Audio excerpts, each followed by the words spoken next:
민주당 이재명 후보의 음주운전 전력과 관련해 다른 후보들이 검증단 설치를 요구했지만 지도부는 수용할 수 없다며 선을 그었습니다. 지도부가 이재명 후보를 편든다는 이른바 이심 송심 논란이 더욱 커질 조짐입니다.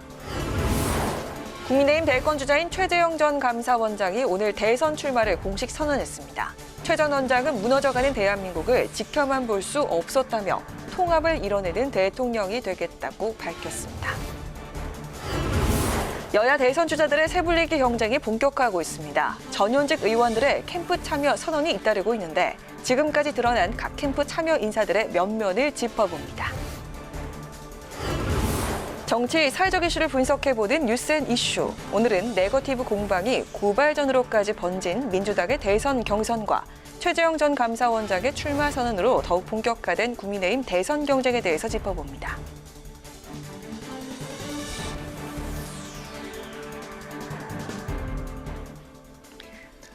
여러분 안녕하십니까. 8월 4일 의정 종합뉴스 뉴스엔 시작하겠습니다. 일부 여권 대선 주자들이 당 차원의 후보 검증단 설치를 요구했는데요. 민주당 지도부는 경선이 진행 중인 상황에서 검증단을 설치하는 건 후보들에게 큰 영향을 미칠 수 있다며 회의적인 반응을 보였습니다. 때문에 송영길 대표가 이재명 후보를 돕는다는 이른바 이심 송심 논란이 재점화되는 양상입니다. 이재명, 이낙연 후보 간의 신경전은 오늘도 계속됐습니다. 김세정 기자가 보도합니다. 이재명 후보의 음주운전 전력 논란으로 불거진 후보 검증단 설치 여부가 민주당 대선 경선의 새로운 쟁점으로 떠올랐습니다. 당 차원의 검증단 설치 요구에 민주당 지도부는 난색을 보였습니다. 고용진 대변인은 최고위 회의 후 기자들과 만나 사실상 수용하기 어렵다는 내색을 비쳤습니다. 그 부분은 오늘 별도로 논의를 안 했습니다. 왜냐하면 지금 이미 이제 우리는 레이스가 시작돼서 가는 중이기 때문에 이런 부분들이 각 후보에 미치는 영향이 굉장히 크다고 보고 이것을 주제로 삼아서 논의하기에도 굉장히 쉽지 않은. 고 대변인은 또 후보자 자격 검증은 범죄 경력 조회서를 통해 사전에 철저히 했다면서 검증 기준을 추가하는 건 자칫 정치적 자질 공방으로 이어질 수 있어 지도부가 추가로 결정할 것 같진 않다고 선을 그었습니다. 앞서 이재명 후보의 음주운전 전력이 논란이 되자 김두관, 정세균, 이낙연, 박용진 후보는 이를 문제 삼으며 당 차원의 검증단 설치에 뜻을 모았습니다. 여권 지지율 1위인 이재명 후보를 겨냥한 것이란 해석이 나오는데 당 지도부가 다른 후보들의 요구를 수용하지 않을 경우 이재명 편들기 논란이 재연될 조짐입니다. 이재명 캠프는 당이 결정하는 대로 따르겠다면서도 검증단을 꾸리자는 것은 후보의 이미지를 깎아내리려는 정치적 셈법이라고 반발했습니다. 이런 가운데 이재명, 이낙연 후보 간 격한 신경전은 여전합니다. 이재명 캠프는 과거 이낙연 후보와 최성해 전 동양대 총장이 함께 찍은 사진을 거론하며 두 사람이 어떤 사이인지 밝히라고 촉구했고, 이낙연 캠프는 이재명 후보가 음주운전 재범이 아니냐는 의혹을 재차 제기하면서 이재명 후보를 저격한 배우 김부선 씨 발언을 언급했습니다. 이와 관련해 이재명 후보는 음주운전이 한 번뿐이라고 밝혔고 이낙연 후보는 최 전 총장과 아무 관계도 아니라고 일축했습니다. 국회방송 김세정입니다. 최재형 전 감사원장이 감사원장직을 사퇴한 지 32일 만에 대선 출마를 선언했습니다. 무너져가는 대한민국을 지켜만 볼 수 없었다. 탈원전 정책과 이념을 앞세운 현 정권의 정책을 바꾸겠다. 이렇게 밝혔습니다. 국민의힘 대선 예비 후보들은 서울의 한 쪽방촌을 찾아가 봉사활동을 했습니다. 보도에 임채원 기자입니다. 최재형 전 감사원장은 국민의 한 사람으로 무너져가는 대한민국을 지켜만 보고 있을 수는 없었다고 대선 출마 이유를 밝혔습니다. 감사원 업무 영역의 한계에 부딪혀 현 정권의 국가 시스템 파괴와 자유민주주의에 대한 공격, 시장 경제 원리 훼손을 막을 수 없었다는 설명입니다. 그러면서 시장 경제 원리에 반하고 이념을 앞세운 현 정권의 정책 운영을 바꾸겠다며 국민과 함께 새로운 내일을 열어가겠다고 약속했습니다. 특히 최 전 원장은 불합리한 기업 규제 완화와 공교육 정상화, 연금제도 개혁, 탈원전 정책 전면 재검토 등을 주요 공약으로 내세웠습니다. 제가 꿈꾸는 대한민국은 법과 원칙이 살아있는 나라, 마음껏 일할 수 있는 기회가 있는 나라, 열심히 일하면 잘 살 수 있고 내 집도 마련할 수 있는 나라, 우리의 아이들이 더 나은 미래에서 살 것이라는 확신이 있는 나라입니다.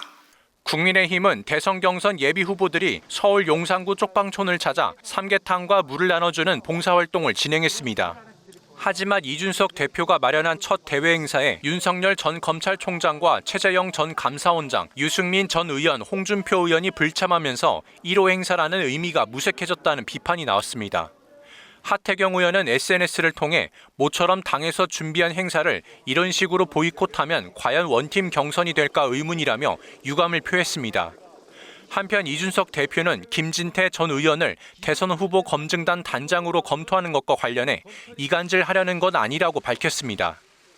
윤 전 총장의 검찰총장 인사청문회 당시 김 전 의원은 윤석열 저격수로 불렸는데 이 대표가 윤 전 총장을 견제하려는 의도가 아니냐는 지적에 대한 해명입니다.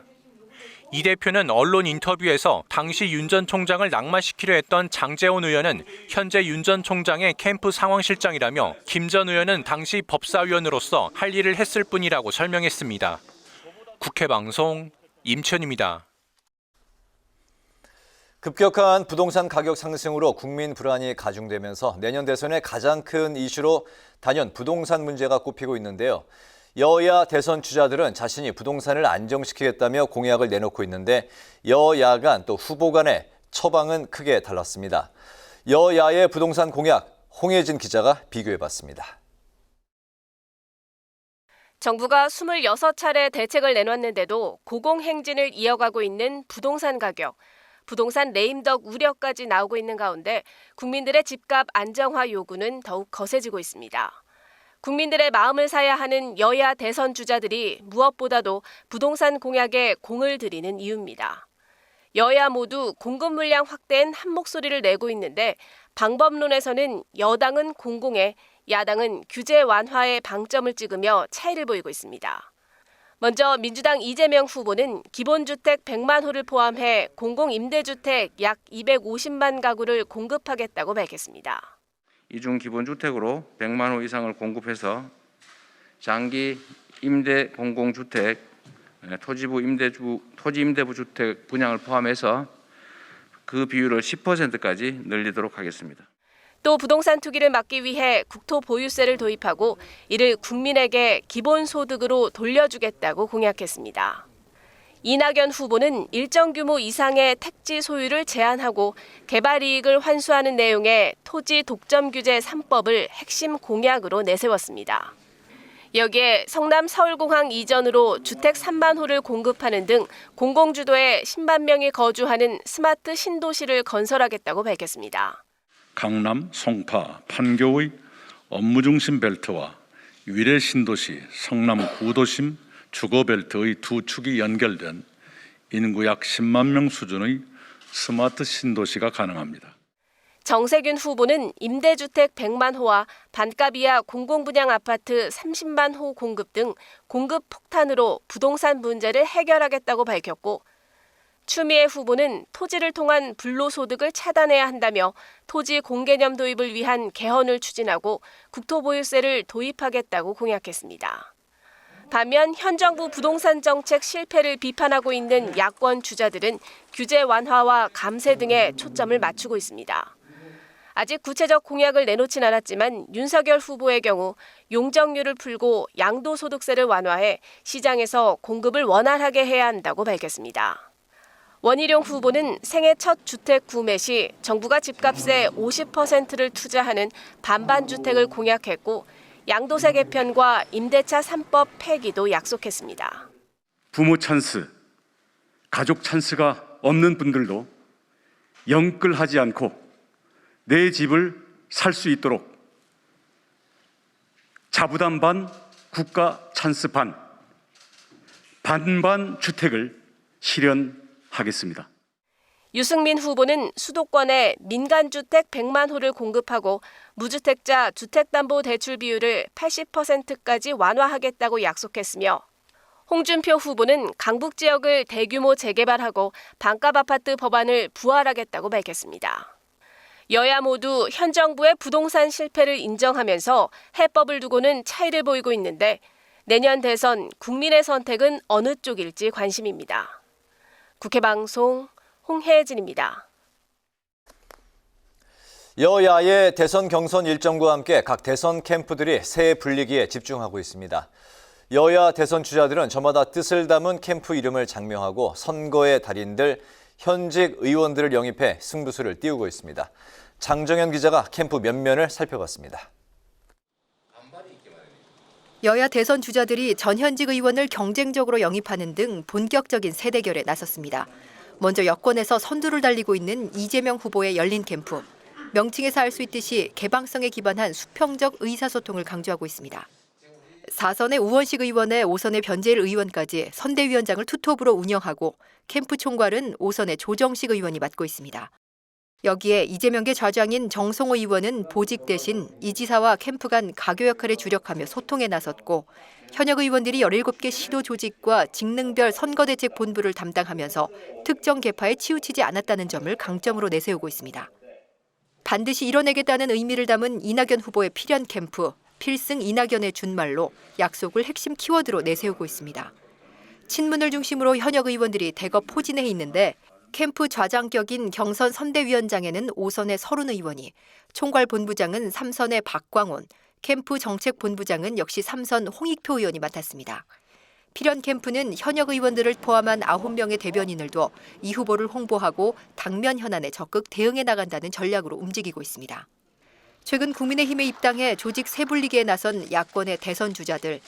국민 캠프로 불리는 윤석열 후보의 대선 캠프는 국민 통합에 방점을 두고 있는데 캠프에 합류한 현직 의원으로는 종합상황실 총괄실장의 3선의 장재원, 부실장의 재선의 윤한홍 의원, 조직본부장의 재선의 이철규, 수행실장의 초선 이용 의원이 이름을 올렸습니다.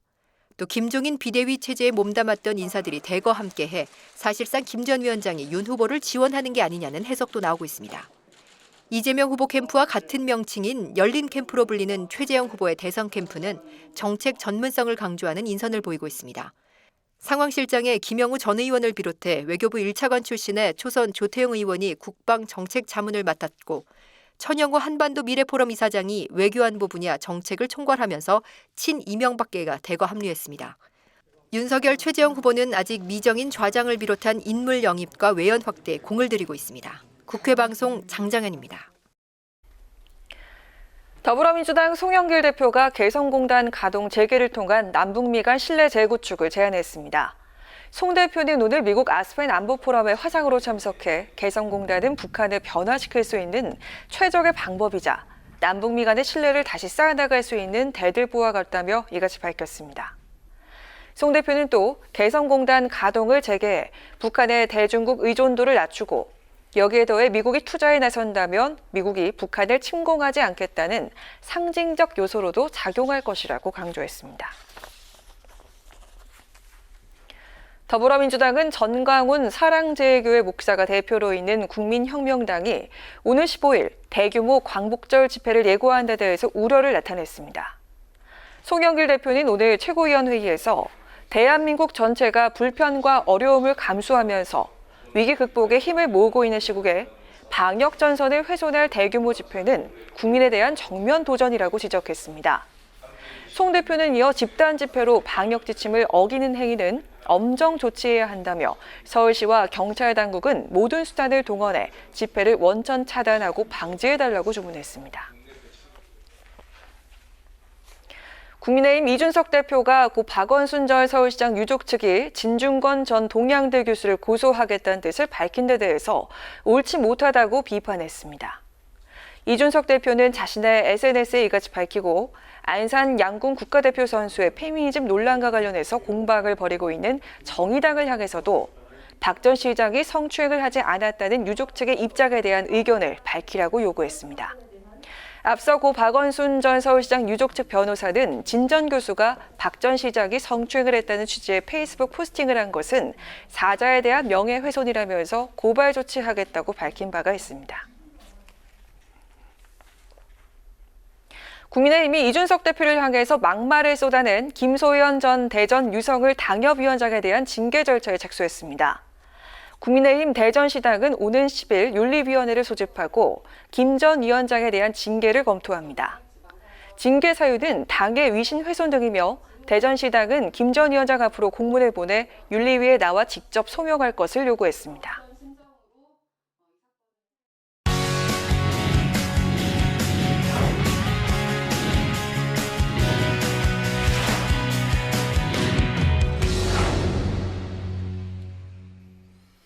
네, 오늘 이슈 분석 김동길 기자와 함께합니다. 김 기자, 어서 오십시오.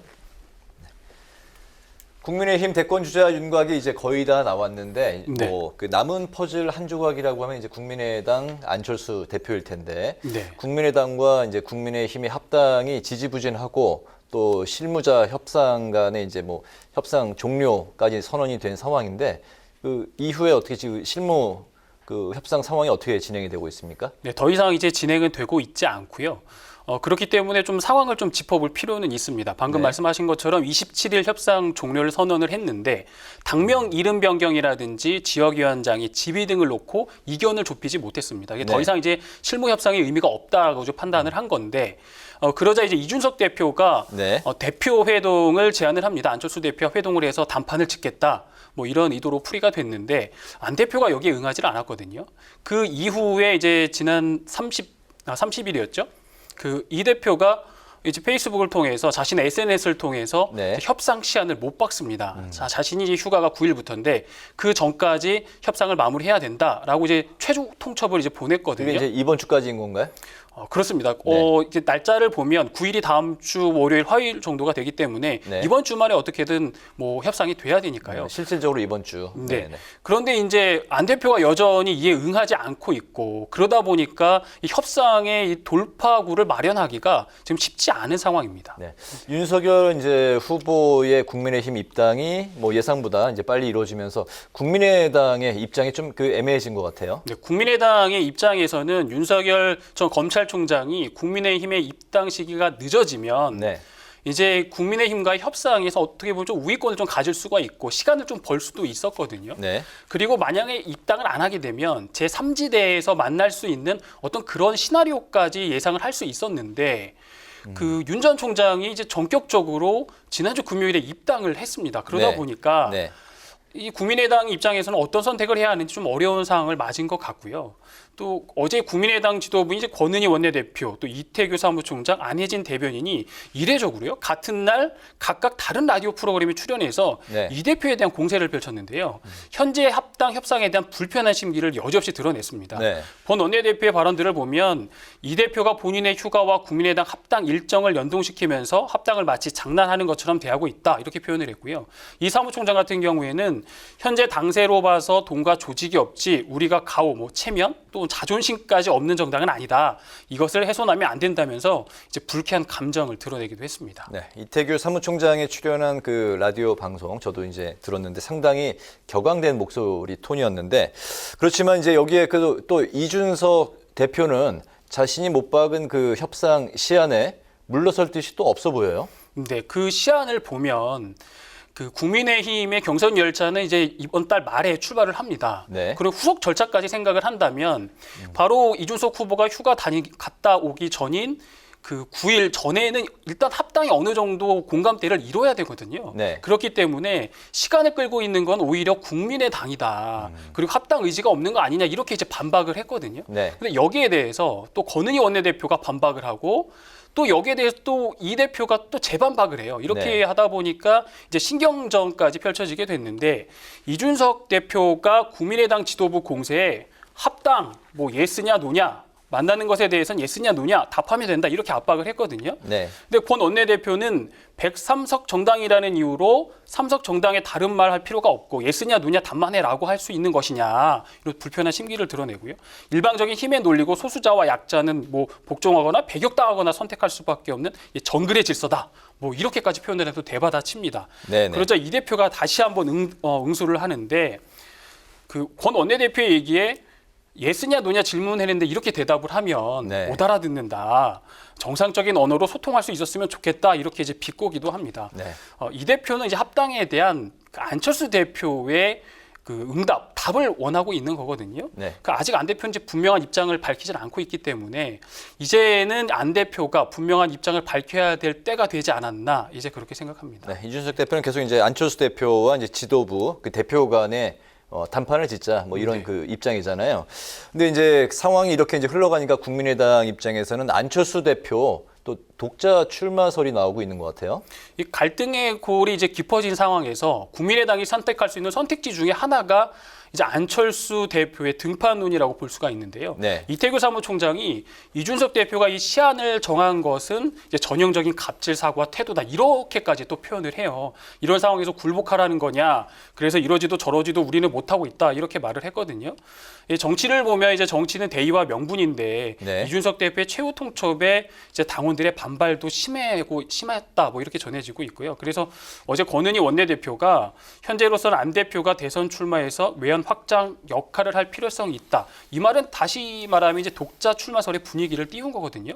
또 달리 해석을 해보면 시안을 정해놓고 밀어붙이고 있는 국민의힘에 너네랑 합당 안 해. 우리 안 해도 돼. 안 해도 그만이야. 뭐 이런 식으로 압박을 가하는 것으로도 좀 분석해 볼 수 있고요. 네. 또 합당 합의가 돼서 만약에 이제 안철수 대표가 당장 국민의힘에 들어갈 경우에 안 대표의 지지율이 현재 좀 한계가 있거든요. 그러다 보니까 안 대표가 그 국민의힘의 경선 전까지 짧은 기간 안에 당 장악력을 높이거나 또 입지를 키우기에는 어려운 여건이라는 좀 판단이 또 있을 수도 있을 것 같습니다. 그래서 합당에 좀 시간을 갖고 추이를 지켜보자는 입장인 것 같고요.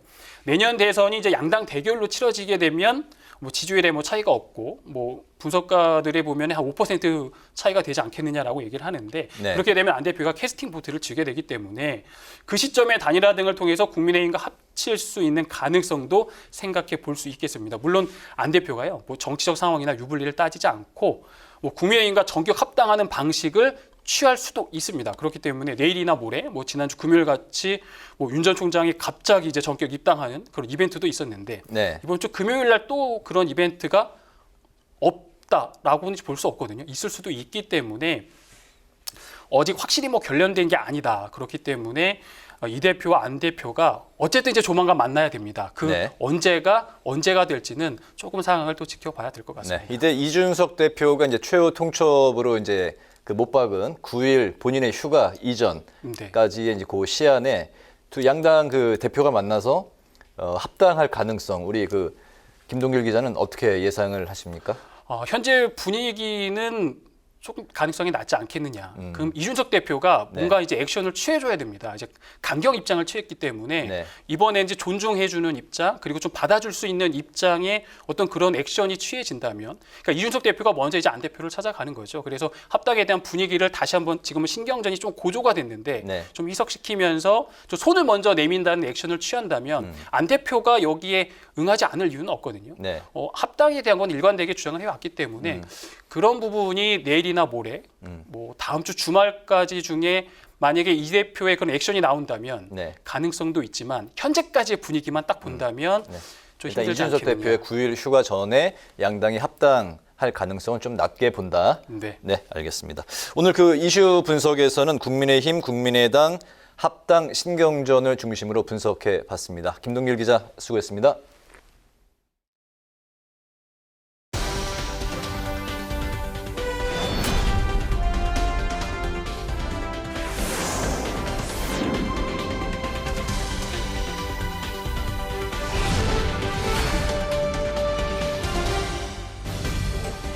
강한항의 정치톡 시간입니다. 8월 4일 시선을 집중시킨 정치 뉴스 만나보시죠.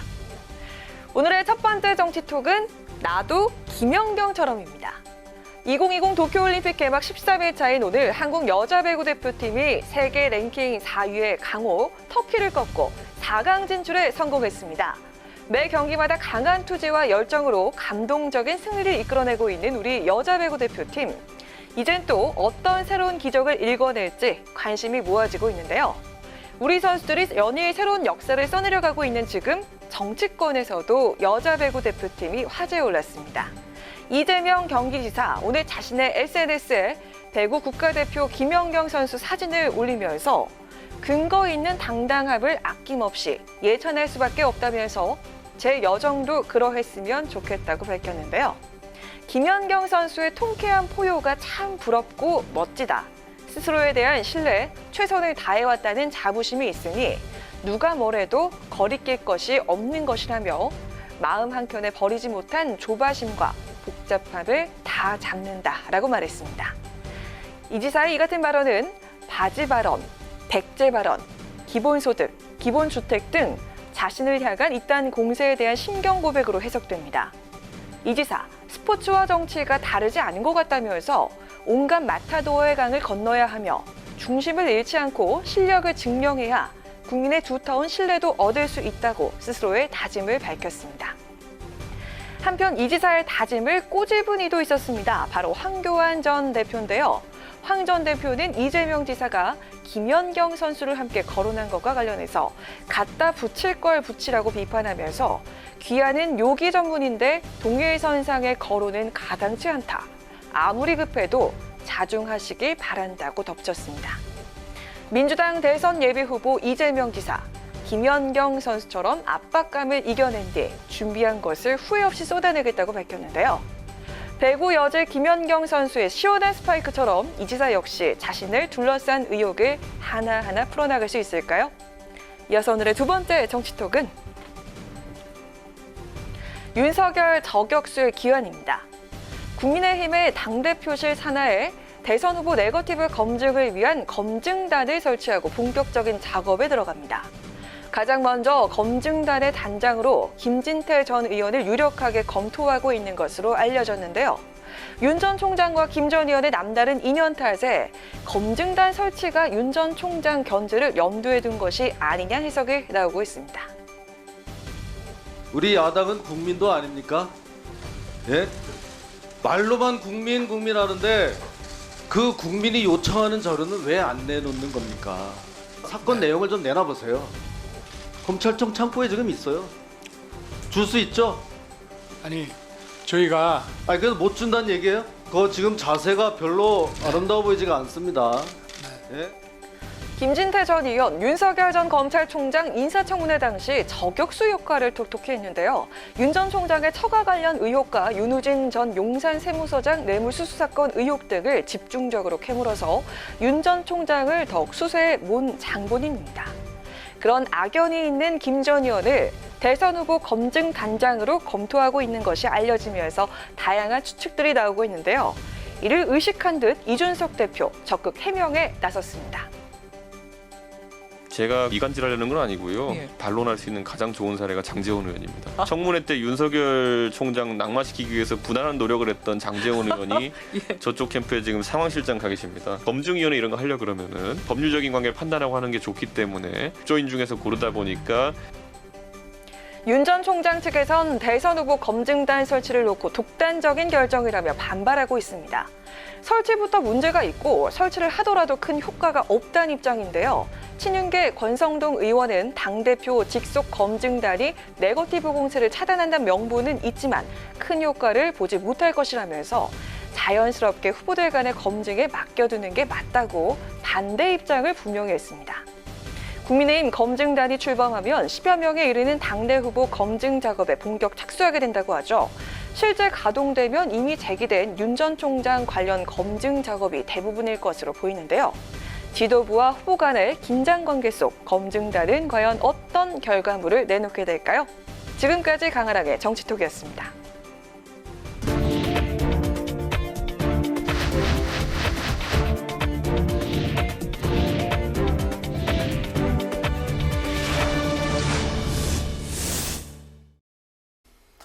네, 이번 순서는 정치 사회적 이슈를 분석해보는 뉴스엔 이슈입니다. 매주 수요일 저희와 함께 하시는 두 분, 최진봉, 장성철 교수 나오셨습니다. 어서 오십시오. 안녕하세요. 네.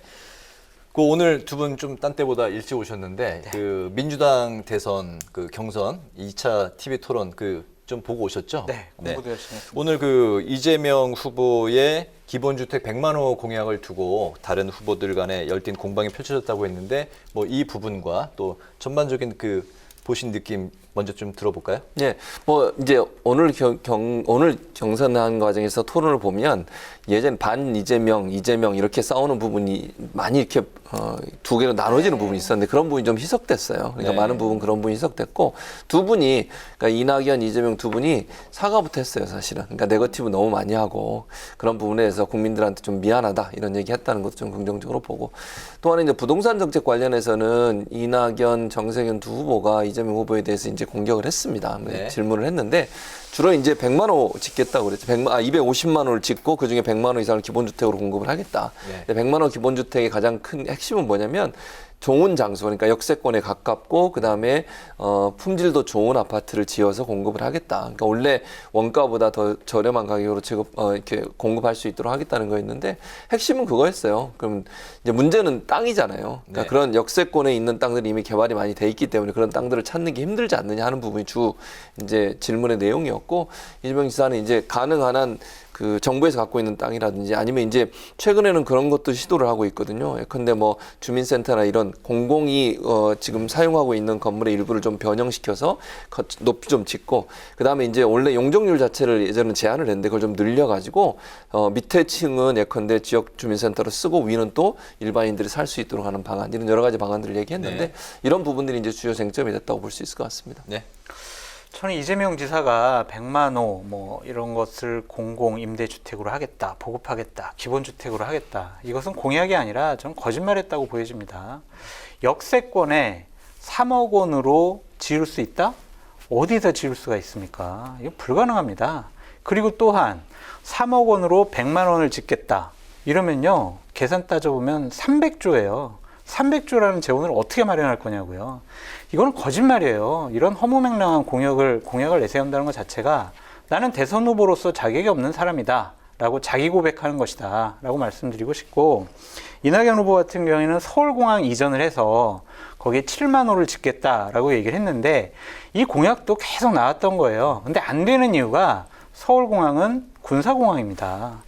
안보 문제 때문에 계속 이 서울공항 이전해야 된다, 안 된다, 이거 가지고 계속 논쟁이 일어났었거든요. 네. 근데 이거를 이전하겠다? 국민의 품에 돌려드리겠다? 이것도 허무맹랑한 공약입니다. 이런 공약은요, 막 던지는 거예요. 이것저것 생각하지 않고 예산, 뭐 정책의 실효성, 이런 거 생각하지 않고 그냥 부동산 문제 내가 어떠한 정책 공약을 갖고 있다라는 것을 보여주기 위한 아주 나쁜 정치를 하고 있다라고 보여집니다. 내 집 마련이 소원 아닙니까? 네. 근데 당신들은 30년 동안 그냥 공공임대주택에 살아. 이게 지도자가 할 말입니까? 그냥 내 집 마련의 꿈을 실현시켜주기 위해서 부동산 정책을 새롭게 해야지 자꾸 공공임대주택만 남발을 하면 내 집은 언제 마련합니까? 이거는 정책 추진 방향과 실효성 부분에 있어서 아주 잘못된 이야기들을 하고 있다라고 말씀드리고 싶어요. 네, 알겠습니다. 그리고 이재명 후보의 음주운전 전력도 토론 테이블에 올랐습니다. 음주운전 재범 의혹 대 흑색선전, 창과 방패 싸움을 벌였는데 이 부분 어떻게 보셨습니까? 이거는 이재명 후보가 명백히 밝혀야 돼요. 그러니까 본인은 얘기하잖아요. 저는요 범죄 조회 경력서 다 냈어요 라고 하지만 공직선거법 49조 4항 제5호에 보면은요 그런 범죄 조회 경력서는 벌금일 경우에 100만 원 이상만 내게 돼 있어요. 네. 그러니까 지금 다른 후보들이 문제 제기하는 거는 100만 원 이하의 그런 범죄 조회 경력서도 내봐. 없다고만 하지 말고 내보란 말이야. 이렇게 얘기하는 거고요. 이 빌미는 이재명 지사가 줬어요. 왜냐하면 범죄조회 경력서에 보면 2004년도에 음주운전으로 벌금 150만 원 받았다라고 나와 있는데 본인이 언론사 인터뷰를 할 때 제가 2005년도에 음주운전 걸려가지고요 이런 식으로 얘기를 했어요. 그러니까 다른 후보들이 아니 음주운전 한 번 한 게 아니라 2번 했지. 그러니까 빨리 범죄조회 경력서 내놔봐. 이런 식으로 되고 있거든요. 맡아도 이제 흑색선전인지 아니면 이재명 후보가 뭐 얘기를 잘한 건지 모르겠지만 입증 책임은 이재명 후보에게 있다라고 말씀드립니다. 거기는 또 이제 김부선 씨의 발언도 일조를 한 것 같아요. 뭐 김부선 씨도 그렇게 얘기를 하고 있죠. 근데 입증 책임이 이재명 지사한테 있는 게 아니고 문제를 제기한 측에 있는 거예요. 그러니까 문제를 제기할 때 입증을 하는 것이지 문제를 예를 들어서 증거를 가지고서 이런 문제가 있는데 어떻게 생각하십니까? 라든지 아니면 이런 문제가 있는데 뭐 해명을 하세요. 이렇게 얘기해야 되지. 네. 증거도 없는 상태에서 의혹을 제기하는데 입증 책임이 의혹을 제기한 사람이 아닌 받는 사람이 있다. 그건 아니라고 저는 보고요. 그러니까 입증 책임이라고 하는 것은 문제를 예를 들어서 어떤 증거가 명확하게 있을 때 그 증거를 제시하면서 여기에 대해 집중하라고 말이 돼요. 근데 아직은 증거가 없어요. 이재명 지사가 얘기했듯이 범죄 조회 경력, 지금 장 교수가 얘기했던 것처럼 법에 맞게 그 범죄 조회 경력서를 낸 거예요. 그럼 문제 없는 거잖아요. 그리고 나서 또 다른 의혹을 제기하려면 그 의혹에 합당한 증거를 가지고서 예컨대 뭐 증거가 있든지 아니면 어떤 기록이 있든지 이걸 가지고서 얘기하면서 이거에 대해서 증명하세요라고 얘기하는 건 얘기가 되지만 그게 전혀 없는 상태로 의혹을 제기하면서 증명을 당신이 하세요. 이거는 저는 아니라고 봐요. 근데 교수님 본인 입으로 2005년도에 제가 음주운전 걸렸는데요 라고 얘기를 했다니까요. 그러니까 그럼 그거에 대한 해명을 해야죠. 그러니까 그거는 제가 지금 그 기사는 못 봤는데 만약 그렇게 얘기했다면 얘기했어요. 실수로 얘기를 했을 수도 있고 연도가 헷갈릴 수도 있고요. 그러니까 제가 아까도 말씀드렸지만 그 기사를 제가 읽지 못해서 2005년대에 했다고 하는 인터뷰가 있는지는 제가 잘 모르겠어요. 근데 만약 있다고 하더라도 그게 예를 들어서 연도를 헷갈려서 얘기할 수는 있다고 보거든요. 그러니까 그 부분은 얘기할 수 있겠죠. 근데 제 말은 예컨대 그 부분에 대해서 2005년도냐 2004년도냐 이건 얘기할 수 있겠죠. 근데 예를 들어서 본인은 지금 한 번 음주운전을 했다고 얘기하고 인정을 하고 있는 거잖아요. 그 외에 또 다른 음주운전이 있었냐 없었냐의 문제는 그거는 문제를 제기하는 측에서 증거를 제시하면서 증명을 해야 한다고 저는 봅니다. 네, 관련해서 이제 그 이재명 후보를 이제 주로 이제 뭐 겨눈 것 같은데 민주당 당내 안에서 후보 검증단 설치를 해야 된다 이런 이제 목소리들이 타 후보들, 다른 후보들을 통해서 이제 나오고 있는데 일단 그 지도부는 선을 긋는 모습인데 두 분은 어떻게 그 후보 검증단이 필요하다고 생각하십니까? 어떻습니까? 그러니까 저는 일단 후보 검증단이 만들어지기가 어렵지 않겠나는 생각은 들어요. 왜냐하면 경선이 이미 이제 시작이 돼서 진행이 되고 있는 상황이잖아요. 예를 들어서 경선을 하기 전에 그걸 만들겠다고 해서 만들었다면 어느 정도 이해가 돼요. 그런데 경선이 한참 진행되고 있는데 중간에 룰을 바꾸는 게 되는 거거든요. 이렇게 되면. 그러면 모든 후보가 합의하지 않으면 사실은 그건 이루어지기 어렵다고 저는 봅니다. 그러니까 지금 상황에서 예를 들면 한두 명이라도 이재명 후보라도 나 반대한다 하면 할 수가 없는 거예요. 사실은. 그러니까 국민의힘 같은 경우 아직 이제 경선이 출발 안 했기 때문에 검증위원회를 만드는 것도 저는 가능하다고 봐요. 그런데 경선이 예비경선 끝나고 이건 좀 본경선이 진행되고 있는데 이제 와서 검증위원회를 만들자고 얘기하는 것은 이거는 좀 룰을 바꾸는 것이기 때문에 어려울 거라는 생각이 들고요. 야당의 이제 다른 후보들 입장에 이재명 후보를 이제 의혹을 제기하고 공격하는 입장에서는 그걸 주장할 수는 있지만 그게 실현되기는 좀 어렵지 않겠나는 생각이 듭니다. 네네. 한 글자도 보탤 말이 없어요. 너무 말씀 잘해주셔가지고. 예, 똑같은 생각이십니까? 정확한 말씀을 해주셨어요. 네, 후보 검증단은 그 해당 그 당의 이해관계에 따라서 뭐 만들 수는 있지만 지금 경선이 출발했기 때문에 시작했기 때문에 시간상 늦었다. 룰 변경은요, 진짜 모든 후보가 다 합의를 해야 돼요. 이건 룰 변경 사항입니다. 모든 후보들이 또 합의를 해야 된다. 네, 알겠습니다. 같은 의견 보여주셨고요. 여당의 전쟁 같은 경선을 지켜본 국민의힘 대선 주자들 오늘 쪽박총 봉사활동에 나서면서 원팀 캠페인을 펼쳤는데요. 하지만 공교롭게도 지지율 빅4 주자들의 모습은 찾아볼 수가 없었습니다.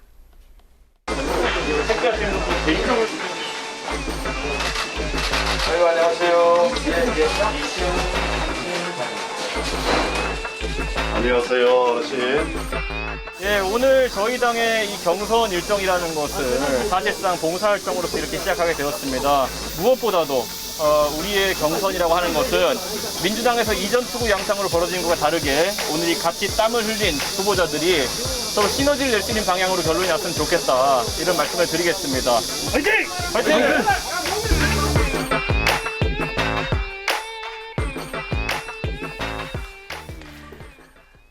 네, 최재형 후보는 오늘 출마 선언 준비로 배우자가 대리 참석을 했고요. 윤석열, 홍준표, 유승민 후보는 다른 일정이 있다는 이유로 불참을 했는데 이거 당대표와 기싸움하는 거라고 봐도 될까요? 그렇게 볼 수밖에 없을 것 같아요. 왜 내가 당대표가 드러나는, 존재감이 더 드러나는 그런 행사에 내가 왜 들러리를 서? 라는 거 하나랑 윤석열 후보랑 뭐 홍준표 후보, 유승민 후보, 아니 내가 왜 1%도 안 나오는 후보들하고 같이 이렇게 서면서 그 사람들의 존재감을 또 키워줘야 돼? 그런 두 가지 마음이 있었던 것 같아요. 그럼에도 불구하고 당에서 대선 후보들과 함께 국민들에게 봉사하는 거 아니겠습니까?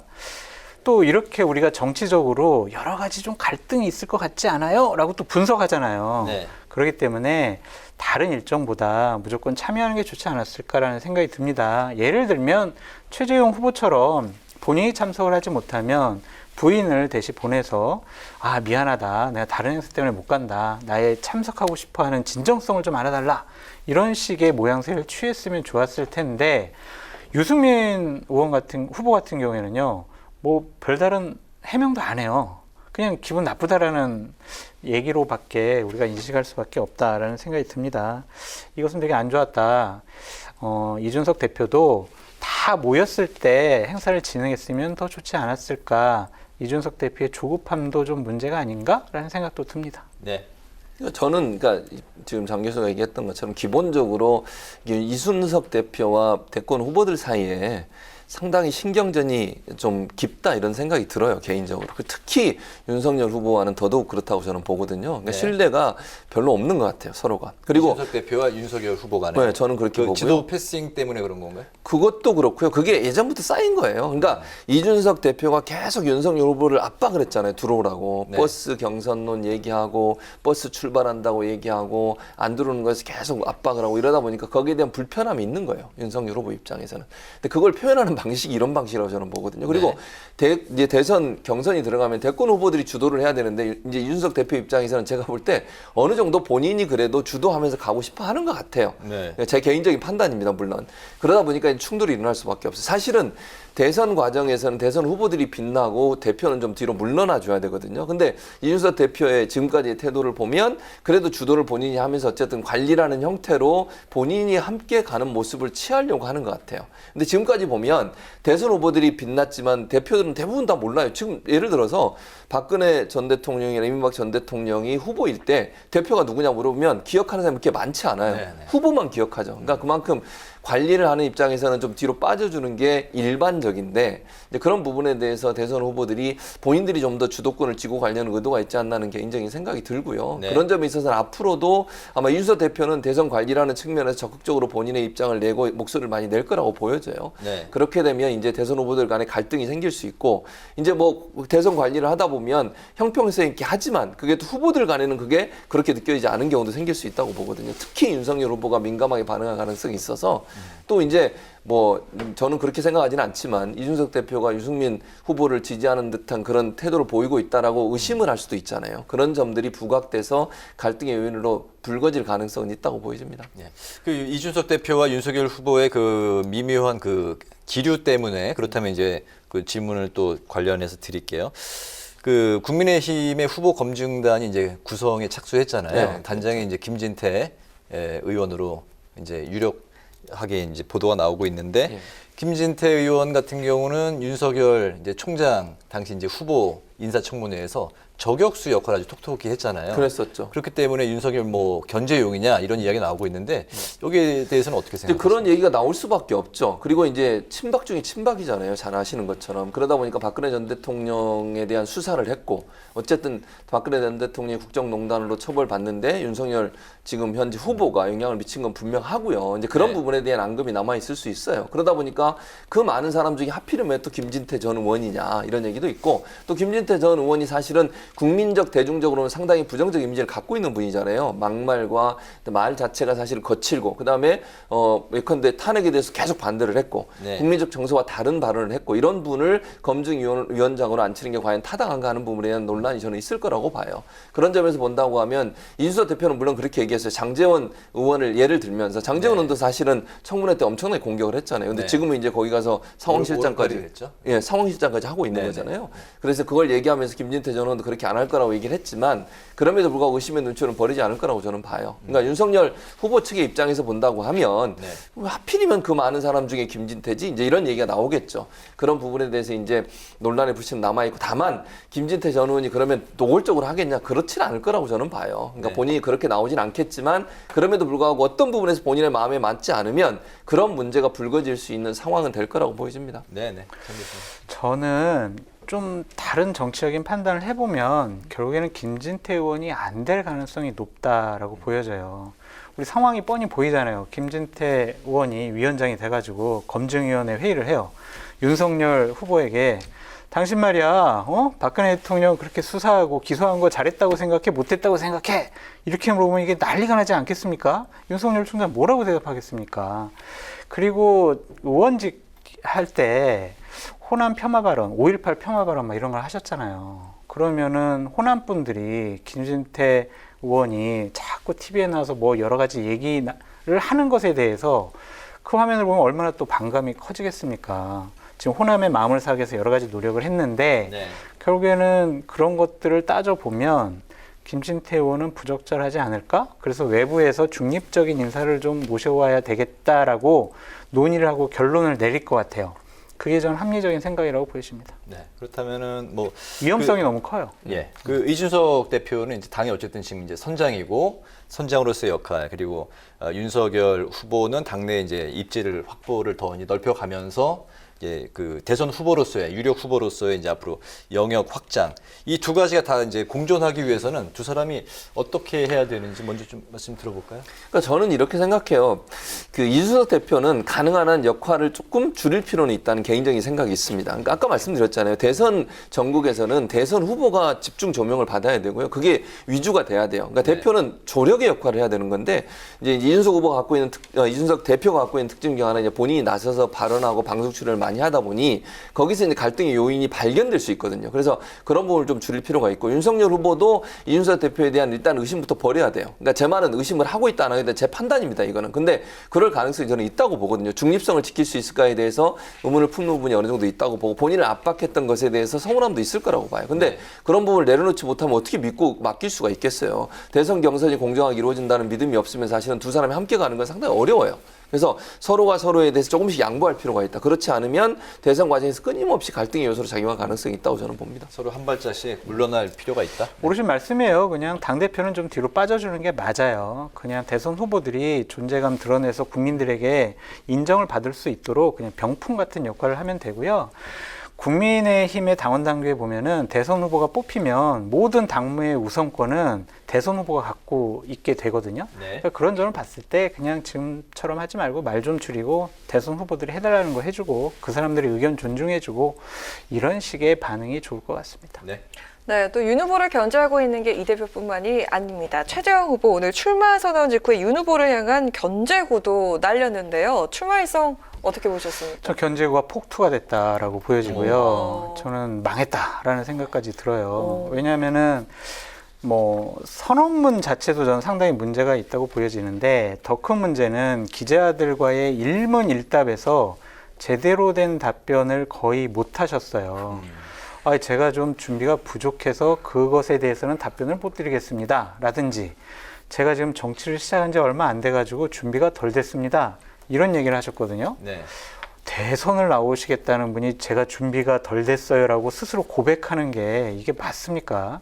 큰 기대를 걸었었는데 저는 상당히 오늘 같은 저런 기자회견 선언 마이너스 50점이다라는 생각이 듭니다. 앞으로 뭐 열심히 배우고 공부하겠다고 하셨는데 과연 이것이 단기간 내에 가능할까라는 생각도 들고, 앞으로 이제 제2 투어를 하신대요. 5일부터. 네. 그래서 지방에 뭐 민심 투어를 하겠다는데, 그때 좀 더 많은 얘기를 듣고 국민들과 호흡하는 모습을 보여야 된다.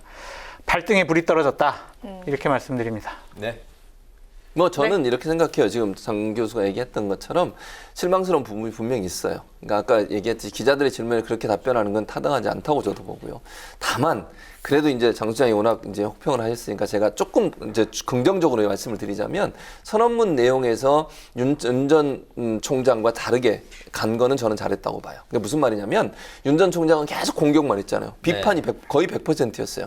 그냥 뭐 전 정부에 대한 실정에 대해서 계속 얘기하고 그냥 하다 끝나버렸어요. 그런데 오늘 어쨌든 최재형 전 감사원장은 비전을 얘기했거든요. 본인의 공약의 부분, 이런 나라를 만들겠습니다. 이런 부분이 차별화를 이루었다고 저는 보거든요. 그런 부분은 긍정적으로 평가받을 수 있는 부분이라는 생각이 들어요. 그러니까 본인이 아직 대권 후보로서 준비가 안 된 부분이 드러난 것은 분명히 잘못된 부분이고 감점이지만, 그래도 윤 전 총장과 다르게 본인의 비전을 선언문에 포함시킨 것은 차별화 전략으로 성공한 부분이라 이렇게 봅니다. 네. 네, 이런 가운데 국민의힘과 국민의당 합당 신경전이 감정 싸움으로 흘러가는 모습인데요. OX 질문 드리도록 하겠습니다. 네. 국민의힘 배터리는 완충된 상황인데요. 향후 국민의당과의 합당으로 보조 배터리가 등장할 가능성이 있다 없다. OX 한번 들어주시기 바라겠습니다. 네. 하나, 둘, 셋. 네, 두 분 다 오를 들어주셨는데요. 합당에 이제 오를 네, 먼저 최 교수님. 아니, 왜냐하면 합당은 이거는 필수 조건이에요. 합당이란 표현보다 제가 좀 더 적극적으로 얘기하면 아니면 단일화라도. 왜냐하면 필패예요. 그러니까 안철수 후보가 만약에 제3의 후보로 나와보세요. 야당은 집니다. 제가 그건 100% 예언할 수 있어요. 합당 시기는 언제쯤으로? 그거는 모르겠어요. 그러니까 합당 시기가 언제 될지는 제가 모르겠는데 제가 아까 그래서 전제를 깐 게 단일화까지도 갈 수 있다고 말씀드린 것은 국민의힘 입장에서는 절대 이걸 그냥 두고 갈 수가 없어요. 어떤 형태로든 끌어안지 않으면 필패입니다. 그래서 합당을 추진하겠지만 합당이 안 되면 단일화까지도 추진할 거라고 저는 봐요. 그래서 이거는 지금 끝날 문제가 아니고요. 뭐 9일까지 입장 밝히라고 압박은 하지만 지나서 안 되더라도 계속 할 거라고 저는 봅니다. 캐스팅 보트로서 그 국민의당을 끌어안을 수밖에 없다. 그럼요. 알겠습니다. 시간이 다 돼서 저는 다음에 얘기할까요? 말씀해 주세요. 지금 안철수 대표가 벼랑 끝 전술을 쓸 수밖에 없어요. 나 출마할 거야, 대선 출마할 거야. 그럼 나는 한 3, 4% 나와. 그러면은 국민의힘에 타격이 될 거야. 그렇게 벼랑 끝 전술하면요. 애타는 거는 이준석 대표고 국민의힘이에요. 결국에는 애걸복걸해서 우리 단일화합시다라든지 합당합시다라고 매달릴 쪽은 국민의힘과 이준석 대표와 국민의힘의 대선 후보다라고 말씀드립니다. 알겠습니다. 오늘 그 뉴스앤 이슈에서는 불꽃 튀는 공방이 펼쳐지고 있는 민주당의 대선 경선 그리고 국민의힘 대선 경쟁을 중심으로 살펴봤습니다. 지금까지 최진봉 성공회대 교수, 장성철 대구 카톨릭대 특임 교수와 함께했습니다. 오늘 두 분 말씀 잘 들었습니다. 고맙습니다. 감사합니다. 내일은 더위의 기세가 더 강해지겠습니다. 서울이 34도, 대구 35도, 강릉 36도까지 오르겠고요. 내륙 곳곳에는 소나기 소식도 나와 있습니다. 일부 지역에는 벼락이 치는 곳도 있겠고요. 모레까지 소나기 소식이 이어지겠습니다. 오늘 뉴스에는 여기서 마치겠습니다. 국민의 국회를 위해서 내일도 뉴스N이 함께하겠습니다. 시청해주신 여러분 고맙습니다.